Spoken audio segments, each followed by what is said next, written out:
Y ahora pasamos a saludar a José Miguel Vivanco, director para las Américas de Human Rights Watch, que nos acompaña desde Washington. José Miguel, gracias por estar con nosotros. Te saluda Patricia Ramos, un placer. Y vamos a hablar precisamente sobre este acuerdo pactado entre el gobierno de Colombia y la guerrilla de las FARC. Gracias por estar con nosotros nuevamente. Al contrario, un placer estar aquí. Sobre el capítulo negociado acerca de justicia, ustedes lo han descrito como un pacto de impunidad. ¿Por qué? Mira, Patricia, este proceso es una oportunidad única en Colombia. Sienta un precedente.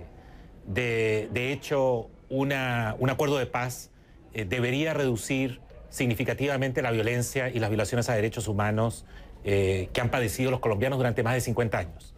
El problema está en que, desde el punto de vista de justicia, y me refiero únicamente al acuerdo de víctimas, la negociación está fundada en la impunidad de aquellos que, a pesar de ser criminales de guerra o que han cometido crímenes contra la humanidad, pero confiesen esos crímenes, no van a pasar ni siquiera un día en prisión y al contrario van a ser objeto de unas restricciones bastante modestas, ambulatorias, con la obligación de realizar un proyecto de ayuda a la comunidad, algo que resulta muy grotesco desde el punto de vista de la desproporcionalidad entre los abusos cometidos, las atrocidades cometidas, independientemente de la naturaleza y el número de atrocidades, y las sanciones que se van a imponer, que por lo demás estos beneficios también se van a expandir, se van a extender a los agentes del Estado, es decir, a los miembros del Ejército responsables de atrocidades similares. Siempre y cuando confiesen sus delitos. Si me permites, José Miguel, quiero invitar a la gente a que se una a esta discusión en las redes sociales, que me indique, por ejemplo, cuáles puntos aportan más a la paz en Colombia en este acuerdo con las FARC y cuáles no estarían cumpliendo las expectativas. Sus comentarios en mi Twitter, @RamosCNN. Esta es la invitación también a que me sigan, entablen un diálogo directo y personal. Espero sus comentarios ahí en Twitter. Muchas gracias. Seguimos con José Miguel, muchísimas gracias. Me estabas hablando precisamente particularmente del capítulo de lo que es justicia. En este sentido, el Tribunal Especial para la Paz podría cumplir de forma ecuánime su rol de impartir justicia. Mira, de hecho han anunciado unos mecanismos que reflejan un esfuerzo por parte tanto del gobierno como la FARC para establecer algunos niveles de independencia, darle la credibilidad necesaria a quienes integren ese tribunal, lo cual me parece muy positivo, ciertamente. Pero el tribunal, por muy alta que sea la calidad de los jueces y por muy independiente que sean, tendrá que sujetarse a los términos de la negociación. Y los términos son bastante, yo diría, tramposos.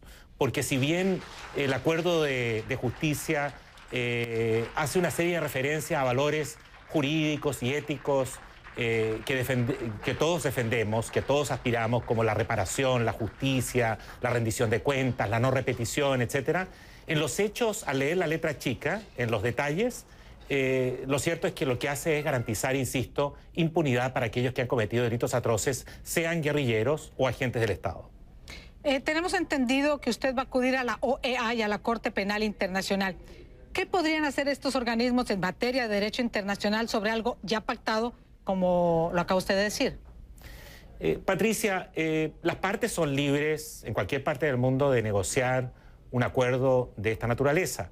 No hay restricciones en la negociación específica entre esas dos partes, pero esas partes deben sujetarse a algunos principios generales que están actualmente en vigencia y en concreto creemos que aquí se están violando estándares internacionales en materia de derechos humanos, tanto a nivel regional como los propios de la Corte Penal Internacional. Nosotros ya hemos estado en comunicación con la Corte Penal, al igual que con el Sistema Interamericano de Protección de los Derechos Humanos, y ambos mecanismos están siguiendo muy de cerca este proceso. Yo espero que puedan en algún momento tener algún pronunciamiento que llame la atención respecto de las graves falencias con que cuenta este acuerdo de víctimas.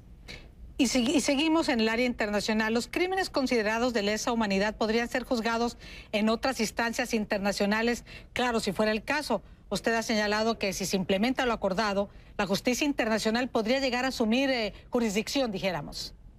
Patricia, esas son parte de las reglas del juego. Hace 30 años las reglas eran distintas.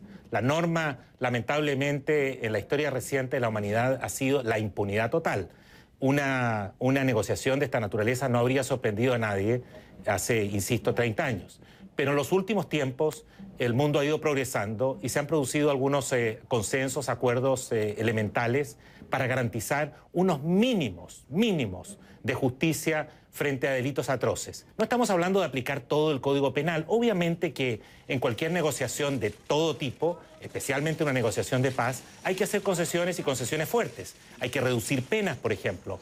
Pero llegar al extremo de imponer sanciones como servicio a la comunidad para criminales de guerra confesos, nos parece que es algo que no guarda ninguna proporción con las violaciones cometidas.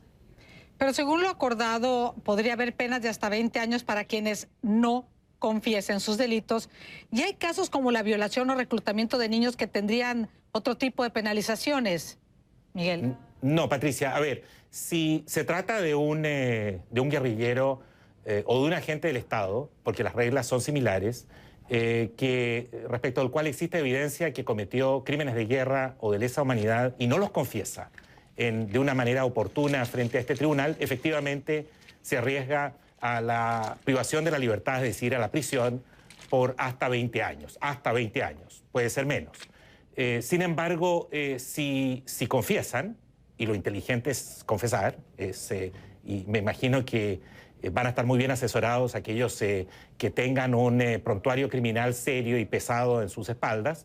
Si ellos colaboran y confiesan todos sus crímenes, en ese caso no hay prisión.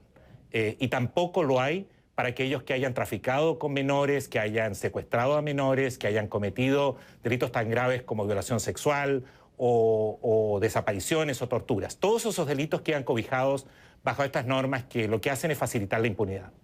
Tenemos entendido también que en el acuerdo, y acláranos y danos luces sobre esto, también hay una disposición, llamémosla así, unas palabras que indicarían que no necesariamente quien hubiera dado la orden es culpable, y por lo tanto un soldado no podría ampararse en decir yo seguía órdenes y por lo tanto condenar, juzgar, señalar, culpabilizar a alguien de mayor rango.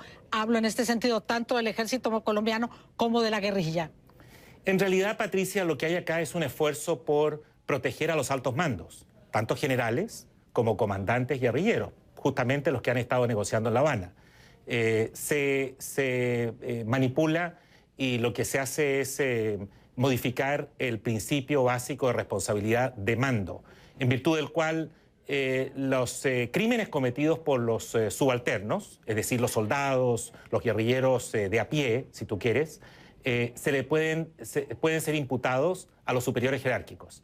En este caso será muy difícil, yo diría prácticamente imposible, que los superiores jerárquicos, que los comandantes o los generales puedan rendir cuentas por los hechos, por las atrocidades cometidos por sus subalternos, algo que rompe un principio básico de derecho penal internacional.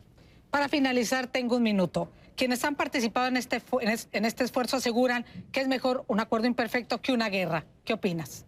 Mira, yo creo que todos anhelamos la paz. Nadie puede estar aquí abogando por la guerra. Pero creer que se pueda construir un proceso de paz creíble, especialmente para los sectores más vulnerables, los sectores campesinos, rurales en Colombia que han sufrido la violencia durante todas estas décadas, sobre estas bases tan grandes, tan grotescas de impunidad, creo que es una ingenuidad. Y si no se modifica y se fortalece los niveles de justicia para las víctimas, va a ser muy difícil realmente abrir una nueva etapa en Colombia. José Miguel Vivanco, muchísimas gracias, director para las Américas de Human Rights Watch. Gracias por tu tiempo y tu análisis y radiografía sobre la perspectiva que tienes tú y tu organización sobre los acuerdos firmados en La Habana. Muchas gracias y hasta una próxima ocasión.